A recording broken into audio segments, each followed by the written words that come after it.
Hi everyone, Brian here, and I hope that this finds you all very well. I wasn't going to make this video, but decided I can't keep my big mouth shut and thought I would join in the discussion.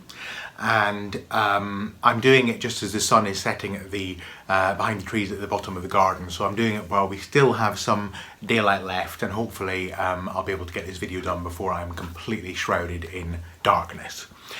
So I'm making this video in response to the conversation that has been going on for a couple of weeks now through a thread of videos which are looking at the topic of community and communication and friendship and cliques on YouTube and within the YouTube tarot community. And there have been a number of different videos, some very interesting, very thoughtful videos, very thought-provoking videos. I think the thread actually started from Becca Tarot Night Owl, who made the original video commenting on some feedback she'd had about for some people, the perceived exclusionary nature and cliqueiness of part of the tarot YouTube community. And Becca gave a very interesting and thoughtful take on the situation and expressed her view and her perspectives on it. And then since then a number of people have of course done VRs, and there are a number of very interesting and thoughtful VRs. I'm not going to mention them all by name simply because there are too many and I haven't watched them all. Or at least I haven't watched all of them. I've watched most of bits of most of them. Partly to help me get a sense of what people were saying and to help me reflect on my own perspective on the matter.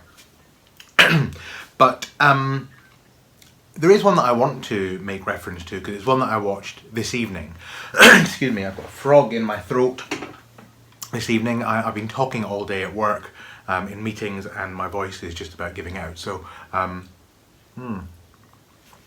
the way, this is my new-ish Crow Tarot mug that I got the other day. I'm very pleased with it. I've also got the Crow Tarot, which I haven't actually opened yet, so I'll get to that and maybe do a walkthrough or a review, or maybe not, who knows. Anyway, cheers everyone, cheers. So the video that I watched this evening that I thought was really thoughtful and very well considered was by Goodwife. I hope I'm saying that right. Guidwife. In Scots we would say Guid is good. Good meaning good, obviously. So I hope in saying it the Scottish way I am saying it the way that you would say it, Goodwife. So and her video was really thoughtful and I thought very enjoyable because she was very honest about some of the perceived changes that she has seen in the tarot and pagan YouTube community over several years, because she, I think, said that she's had a channel as a channel creator since about 2011. I might have got that wrong. She's been on YouTube for longer than that, but has been creating for a number of years. And she explained how she took quite a while to get up to a certain number of subscribers, and obviously in that time has seen some real changes, both in terms of the number and the volume of tarot YouTube creators, but also in the kind of content and the kind of videos that are being made. And one of the things that she talked about was the rise in the number of live chats that have been happening and how that has kind of, to some extent, changed the dynamic of parts of the tarot YouTube community. And I'll get to that in a second. But the thing that really impressed me about her video and that I enjoyed so much about the video is that she was able, in a very articulate and thoughtful way, to talk about the changes and the impact of the changes, not all of which have necessarily felt very positive to her, but she managed to do it without making anyone else wrong, without pointing the finger at somebody else as though they are somehow to blame for what we might perceive as negative changes, without calling names, without anything that involved kind of attacking anyone because they had a different way of doing things. She simply was acknowledging that there are some changes in the tarot YouTube community that don't all feel favourable to her. and that don't necessarily entice her to want to engage with that type of video. And I think that is a perfectly honest and valid point to make. And you'll have to excuse me for a moment because I'm going to go and blow my nose. Stuffy nose and frog in the throat. Hay fever season is well and truly upon us. So yes, so she did all this in a very kind of thoughtful and mature way, I thought, but a very honest way. And she talked about the fact that there are certain things that she doesn't enjoy about the new YouTube community, and the fact that some practices within the community, for example live chats, don't suit everyone. They don't suit everyone who wants to participate. They don't suit everyone who wants to engage in videos. Sometimes it means that videos are a lot longer than she would normally like to watch, etc, etc. Now all of this really resonated with me because I'll be very honest and say that I am not a particular fan of live chat videos. Now I've done a few myself. My most recent one was for Tarathon.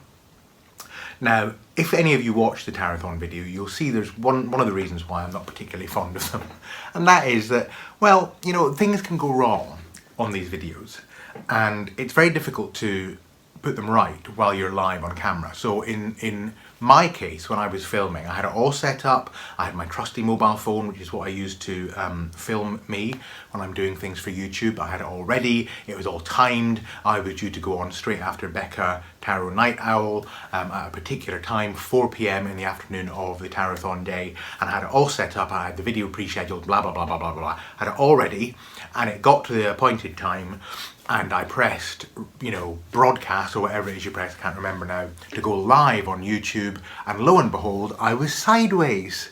Yes, for some reason, my camera was filming sideways, which meant that when I turned the camera to try and make it go upright, oh, it did go upright, but it narrowed the screen. So I was kind of on screen, but narrow, rather than, you know, I was, what is it? I was portrait rather than landscape. And I tried to get back to landscape, but every time I turned to landscape, I just went sideways again. And I thought, well, either I can continue with this sideways thing, and everyone who's watching will have to do this, or I can go back to portrait but narrow, and that's what I did. And it was very frustrating because it meant that quite a lot of things at the side that I was trying to show people weren't visible, and it was all quite stressful really. But of course it was live and I couldn't stop, and I couldn't re-record and any of that, so I just had to go with it. And in the end it was fine. Everyone was very supportive and wonderful, and we had a good time. But it reminded me of why I'm not a particular fan of lives. One, because things can go a bit wrong. Two, because if well, from my point of view, when I'm live, obviously part of the live thing is interacting with people who are in the chat room. Now clearly, if you're live, you cannot interact with everyone who's in the chat room. It's not possible because, you know, especially if there's a lot of people there, things are going past you at a great rate of knots. And in fact, if you're doing it on a mobile phone, as I was, you see the messages in the chat room come up on your screen, which is kind of right next to where the camera is. And it's a bit distracting. So you can't avoid seeing that there are people messaging you. And, you know, having the kind of Gemini brain that I have, I want to be doing multiple things at once. And if I'm talking about something and a question pops up, I want to answer that question, but I also don't want to lose the train of thought that I'm on. So I find I've either got to kind of set the train of thought aside and answer the question, by which time 10 more questions might have popped up, or I've got to kind of continue and hope that I remember to go back to the question. And it's not always easy to do, so it's not terribly relaxing. So that's when I'm hosting them. What I tend to do if I do lives is I prefer lives that have got a particular topic. So Tarathon was fine broadly because I was talking about a particular topic, or if it's an interview situation, I've done a couple of live interviews and that's been fine. What I'm not particularly fond of either as a presenter or a participant is the kind of live chats which is a let's just have a general conversation chat. And certainly some of that type of live chat has become more prominent on YouTube recently. However, I think that's actually okay. It's okay for the people who want to do that kind of thing. It's just not my particular thing when I'm on videos or when I'm watching videos. So, you know, even in real life, I'm the kind of person at a party where if people are making lots of small talk and talking about the weather and, you know, what their journey was like getting there, and did you watch such and such on television last night, I'm like, just about slipping into a coma. Whereas, you know, if somebody looks interesting, I'm likely to say to them, so do you think that multiple universes are a real thing, or do you think they're just a figment of imagination in quantum scientist brains? That's the kind of conversation I like to have in parties and in real life and online, not the kind of small talk stuff. So being in a big chat that's a general kind of chat, and you know, sometimes in tarot related groups that I'm on in Facebook and in other places, somebody will just say, oh, is anyone going live? And what they really want and what they're looking for is a kind of a general live chat. Now, that's not my particular preference, but I've got no problem that other people like that. I think that's absolutely fine if that's what they want. It's just not really what I want from YouTube, but I've got no problem with other people going for that. So really, from my point of view, the live chat thing is something to be done occasionally, works for specific reasons, isn't something I think I would ever want to do regularly. However, what I will say is that I'm very conscious, and I really acknowledge that for some people there has been a sense of almost peer pressure to get involved in live chats or to do live chats if they are content creators. And in fact, when it first became a noticeable thing within the community, and I'm going to use the word community, I know that some people don't like that, but just I'm talking about generally about this group of people on YouTube who have the shared interest of tarot and other metaphysical subjects. So I'm going to use community. If you don't like that word, in your mind, substitute another word that's suitable to you, but that's the word I'm using. So it became apparent that it was becoming more of a thing in the community, and I had the feeling, oh, maybe I should do this. You know, others seem to be doing a lot of this. Maybe I should do this. And that's one of the reasons I experimented with a couple of lives, because I did feel this sense of it's the thing that people seem to like doing, and it's the thing that some people seem to want. So maybe I should do it. Now, was that peer pressure? Yes, to some extent. But it wasn't peer pressure that was inflicted on me by anyone else. That was peer pressure that I took on myself because I felt that it was the thing that was expected of me. And I could have made the choice not to do it. But I understand that peer pressure is a thing. It can feel very difficult to move out of. It has an impact. So I felt that. So I acknowledge that there are people out there who feel and have felt that there has been this kind of group pressure to do particular types of YouTube video. I get that. I appreciate it and I acknowledge it.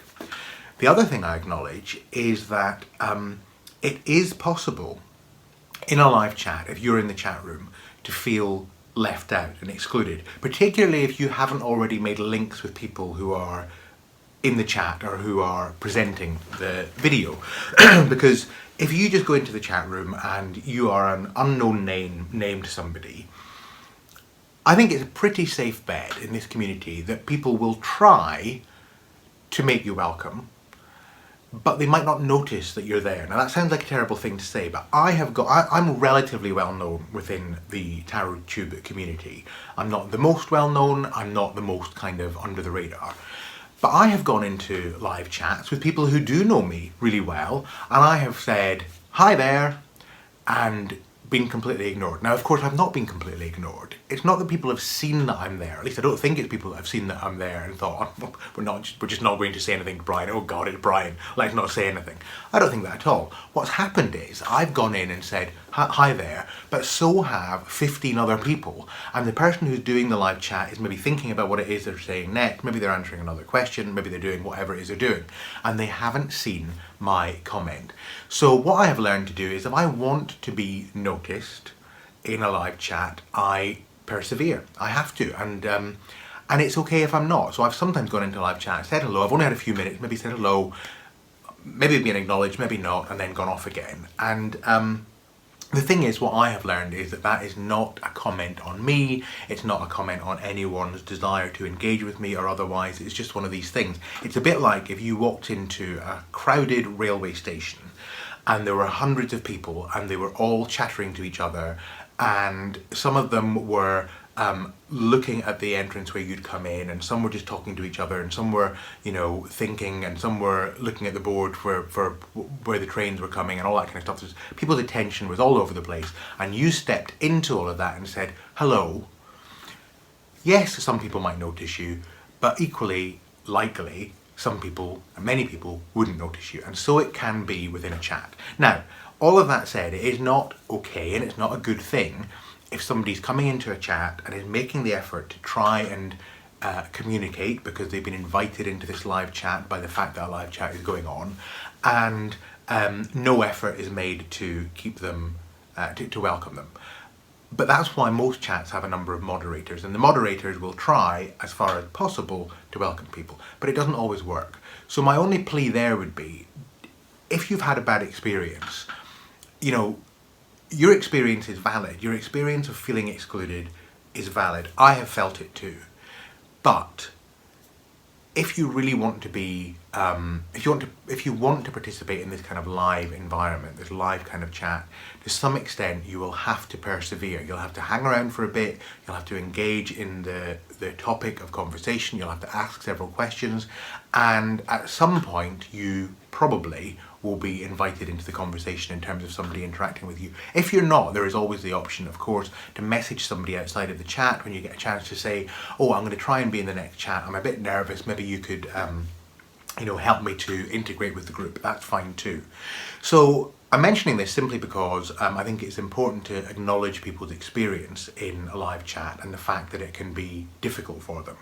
But it's equally important, I think, to acknowledge that it's not possible for the people who are leading the chat to be aware of everyone who's in the room. It's just not. I know that from experience, and my live chats haven't been as well attended as some, but they've been well attended enough that it's been very difficult for me to even see exactly who's in the room, because especially if you're doing a presentation, if you're doing a kind of content-rich video where you're presenting something, doing that, trying to keep track of time, trying to keep track of what you're saying, and keep track of the room is very difficult.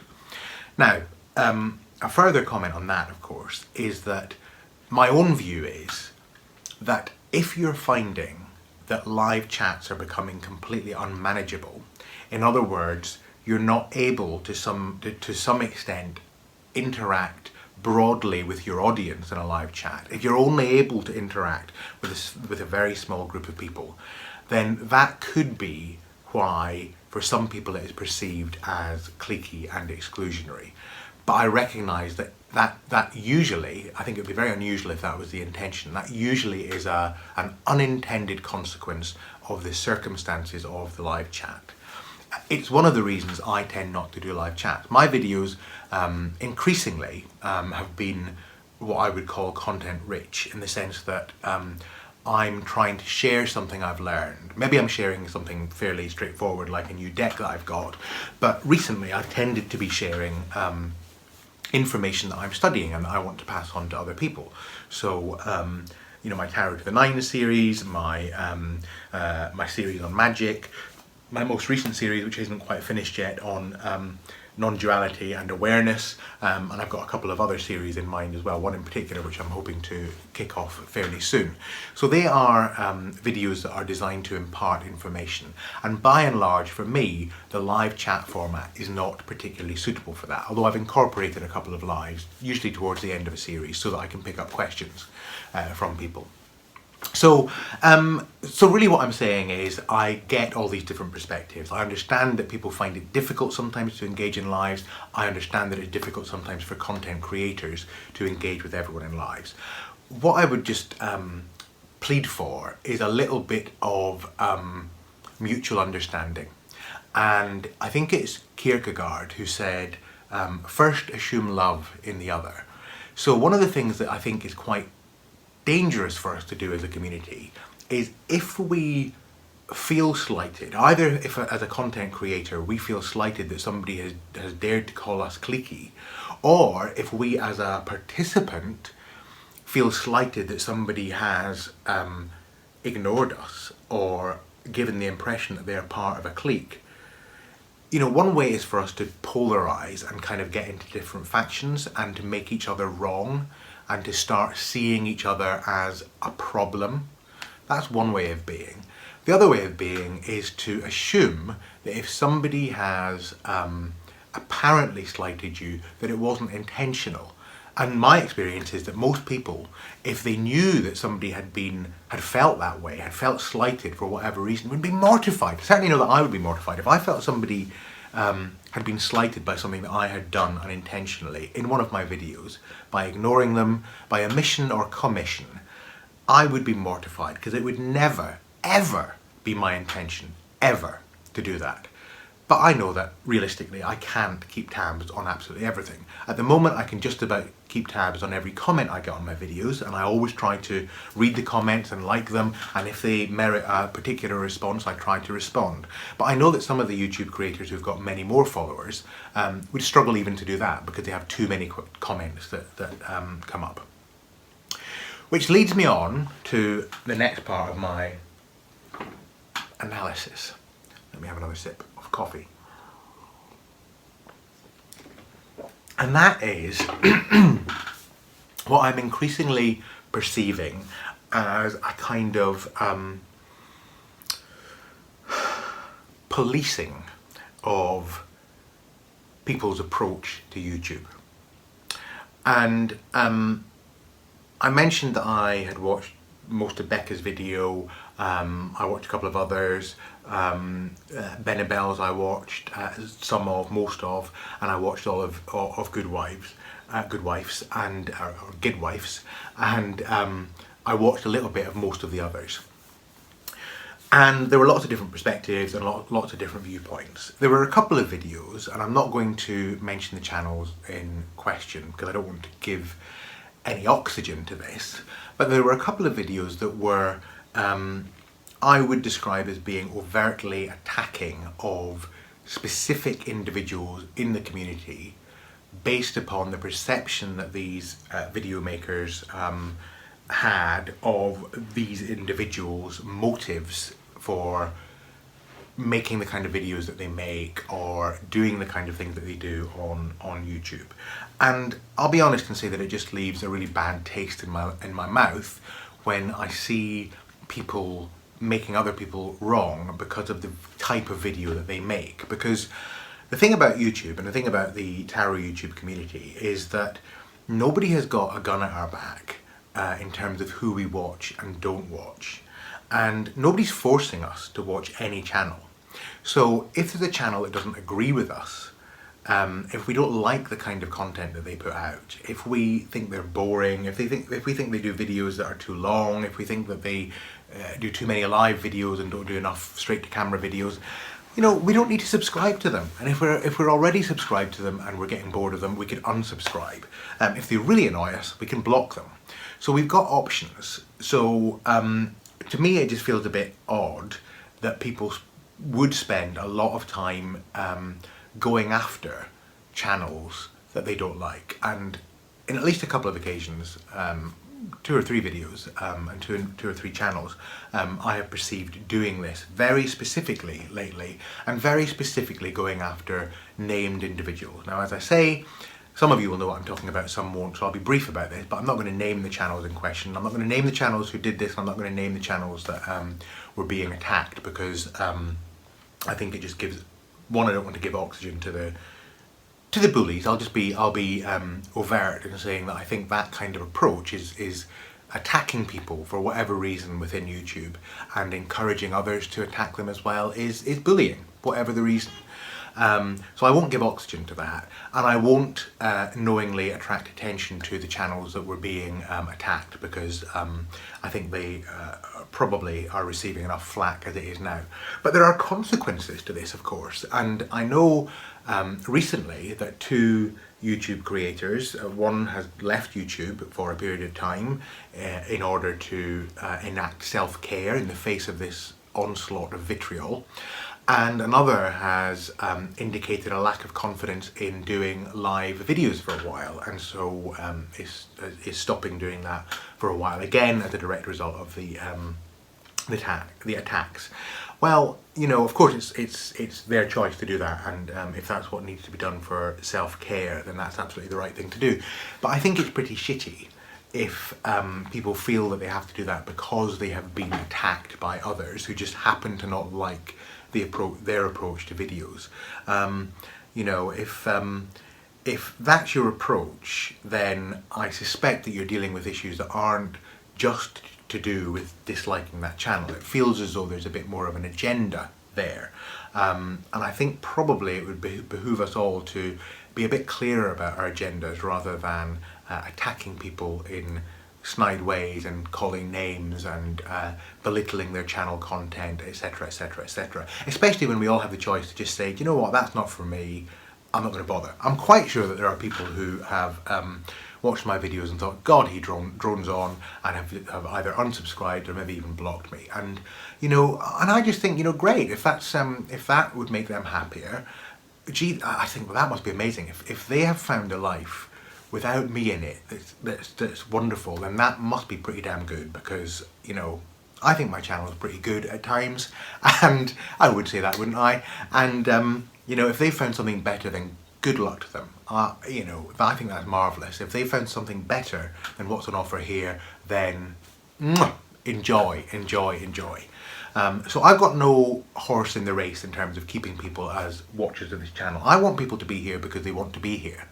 And I want people to enjoy the channel, and I want them to feel able to engage with me, and that includes, you know, having discussions and debates with me. I've got no problem with that.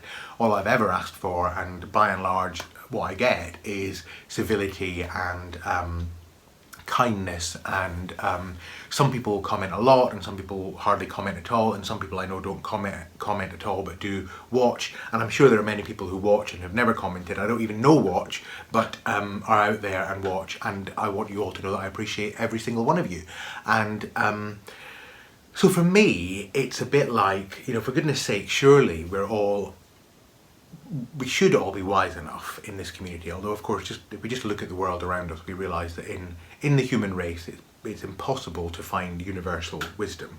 But I would hope that in this community, perhaps more than others, given that we are allegedly students of one of the greatest metaphysical works of art in history, the tarot, this repository of wisdom and unity and kindness and connection, surely we can see beyond our differences in terms of how we interact with each other. And if we can't, then I think we've all got some work to do in terms of healing some of the rifts and divisions within our community. So where is all this leading? What am I trying to get to? I suppose what I'm trying to get to is to say that your feelings, whatever they are valid. If you feel excluded, that feels valid. That is valid. If you feel that you are being unfairly accused of being part of a clique when you're simply just doing your thing, that feeling is valid as well. It's valid to feel unjustly accused of all kinds of things.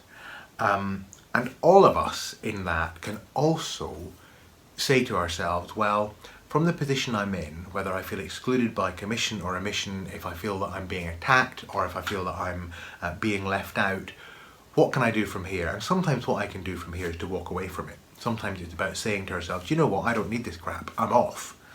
And other times it's about saying, okay, what can I do to try and heal some of these rifts? What can I do to build bridges?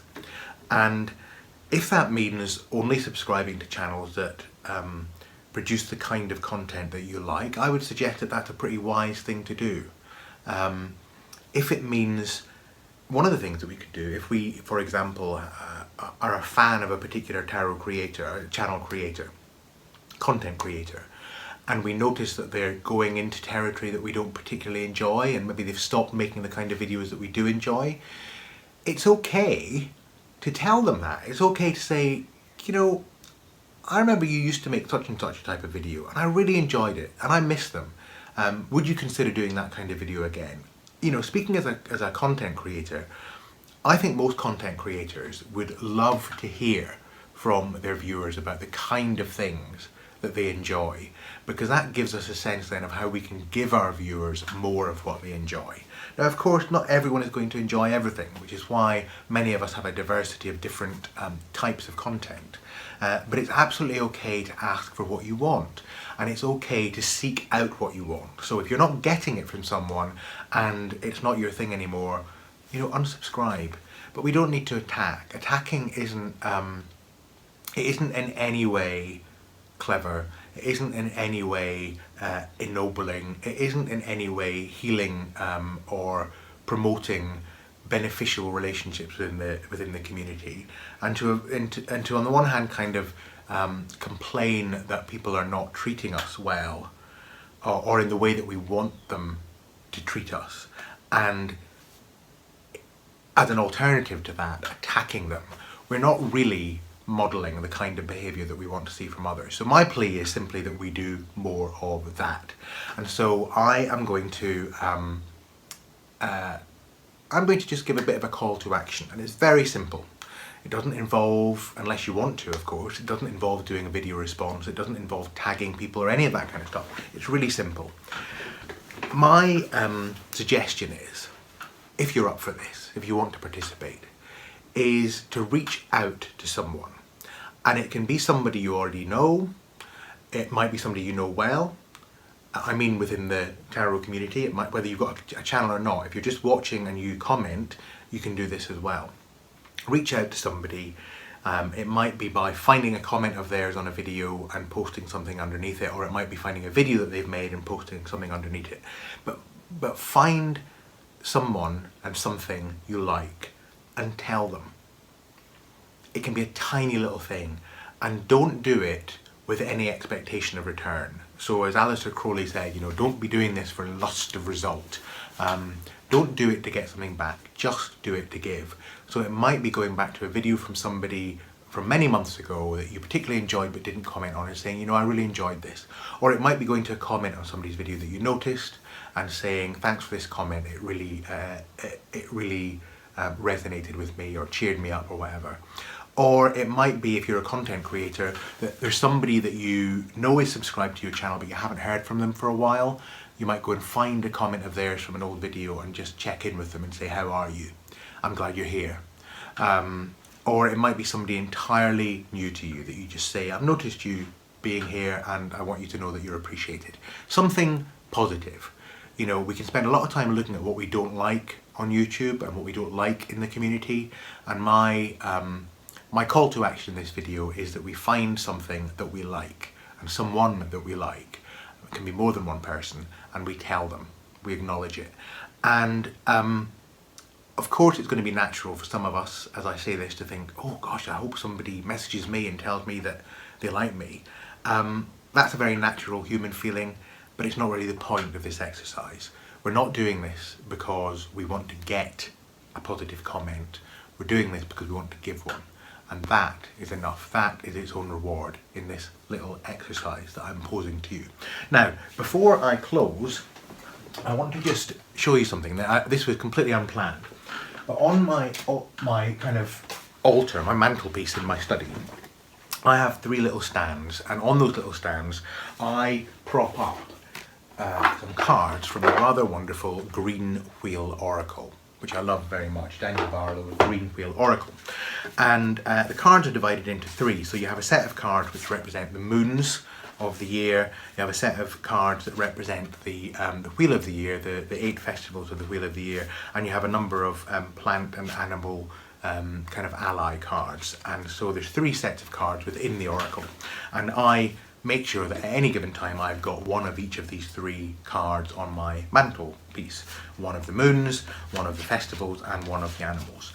And at the moment we are in the June-July spiral moon, which is this rather beautiful image with a labyrinth. And of course we have just passed midsummer.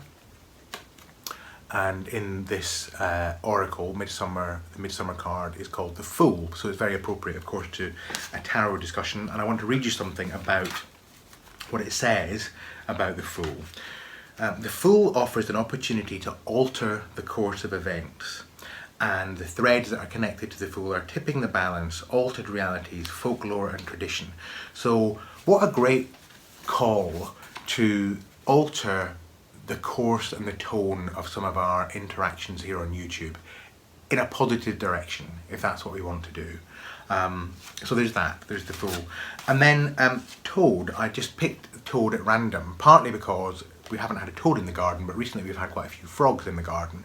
And so I saw the toad and thought, ah, isn't he beautiful? He can be my animal ally for today. I picked him just before doing this video, and I want to read you what the oracle says about the Fool, about the toad, because again, this could not be more appropriate to the conversation that we're having. Toad represents, his instruction to us is make things right. Toad speaks of justice and balance and often calls for you to fight for your cause. It is also the card of outcasts and misfits, of those living or working at the fringes. It comes with a powerful call to make sure you give back to life as much as you take from it. And the threads of the toad are justice, the warrior, liminal people and places, water, and crone wisdom. Now, could there be a better description of the best aspects of our community, our wonderful community here on YouTube? And, you know, the call to action in relation to representing misfits and outcasts, and my little call to action in terms of reaching out. For me, this is about reaching out and maybe considering people who are on the fringes and who do feel excluded and reaching out to them. But equally, if you feel that you are on the fringes, if you feel that you are excluded, if you maybe up until now haven't plucked up the courage to speak to somebody in the community, but you've been watching videos for a long time, please reach out. Reach out to me, reach out to others. You're very welcome here. And as I say, remember, what we're doing here is we are reaching out not in order to get something in return, but in order to give. So with that said, I will blow you all a kiss, and I will wish you all the very best of the rest of your day, evening, night, whatever time it happens to be for you. And to say that I will be back soon. I have had a busy old time of late, but I am gearing up for some new video content very soon. I'm very excited about a new series that I'm going to be doing. I'm going to finish off the awareness inquiries and then start off with my new series. Content rich, learning and teaching. Teaching isn't really a phrase I like to use, although I suppose that's partly what it is, but certainly learning and sharing what I'm learning with you as we go in a number of different areas. Thank you for being here. Thank all of you for being here, whomever you are and wherever you are. You are appreciated. And I'll see you all again very soon. Take care and look after yourselves.